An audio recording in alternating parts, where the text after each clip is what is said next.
दोस्तों, हमारे दैनिक जीवन में पेट्रोल और डीजल का कितना महत्व है, ये बात आप सभी अच्छे से जानते हैं। सड़कों पर चलने वाली गाड़ियों से लेकर आसमान में उड़ने वाले विमान या फिर फैक्ट्रियों में काम करने वाले उपकरण सब पेट्रोल और डीजल पर चलते हैं।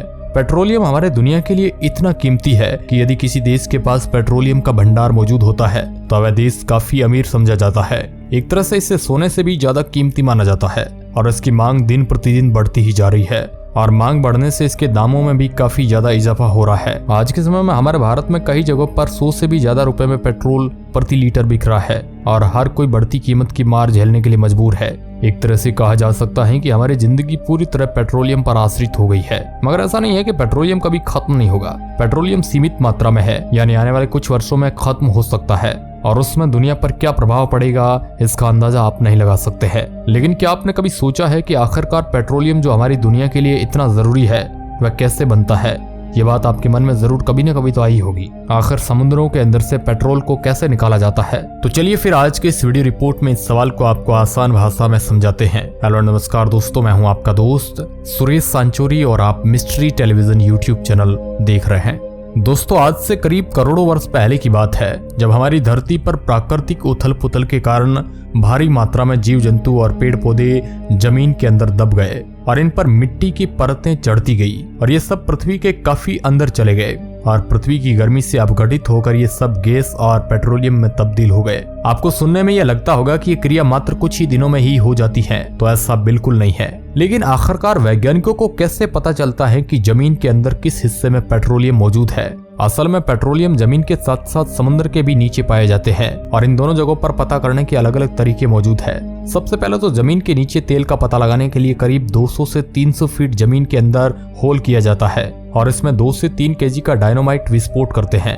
ये धमाका इतना तेज होता है कि करीब 10 किलोमीटर से भी अधिक जमीन कांप जाती है और धमाके से उत्पन्न तरंगों को भूकंप नापने वाले उपकरण से मापते हैं और इससे प्राप्त डाटा का अध्ययन करके वैज्ञानिक पता लगाते हैं कि आखिरकार जमीन के अंदर किस जगह पर कितनी मात्रा में पेट्रोलियम मौजूद है। अगर पेट्रोलियम का पता किसी समुद्र या नदी के बीच लगाना है तो जाहिर सी बात है परेशानियां थोड़ी ज्यादा होगी। सबसे पहले जहां पर वैज्ञानिकों को पेट्रोलियम का पता लगाना होता है वहां पर किसी जहाज की मदद से पानी के अंदर सिस्मिक तरंगे छोड़ी जाती है।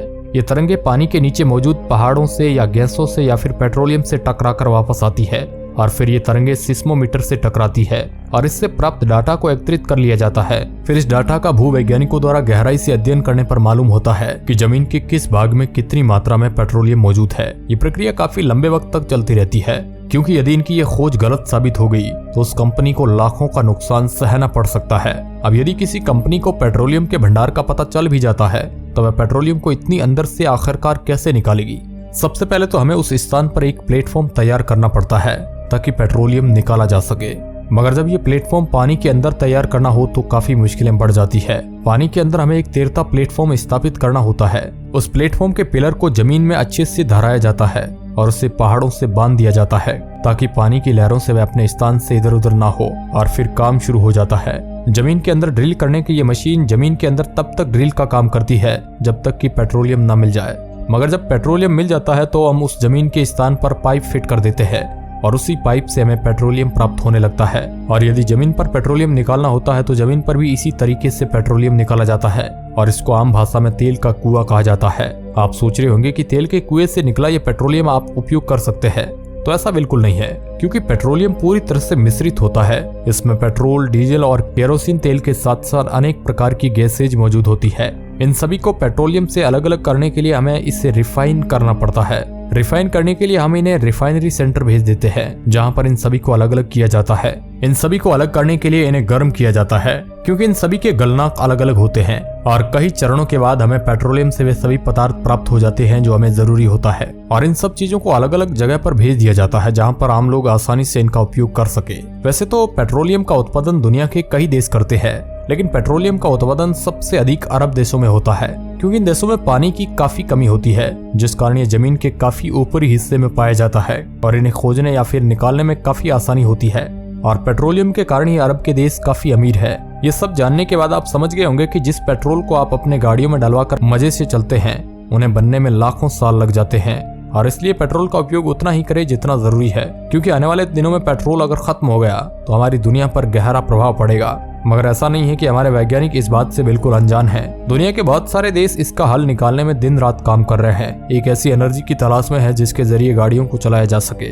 वे पेट्रोल के बदले एक ऐसा विकल्प ढूंढ रहे हैं जिससे हमारी दुनिया की निर्भरता पेट्रोलियम से खत्म हो जाए। और यदि कभी पेट्रोलियम खत्म होता है तो हमारी दुनिया पर इसका कोई प्रभाव ना पड़े। इस प्रयासों से हमारे वैज्ञानिक ने अनेक परीक्षण भी किए हैं, जैसे बायोकेमिकल हो या फिर इलेक्ट्रिक गाड़ियां, मगर इनमें इतनी कामयाबी ना मिली जितने की उम्मीद थी, क्योंकि ये हर जगह पर उपलब्ध नहीं है और ना ही इन्हें लंबे सफर में उपयोग किया जा सकता है।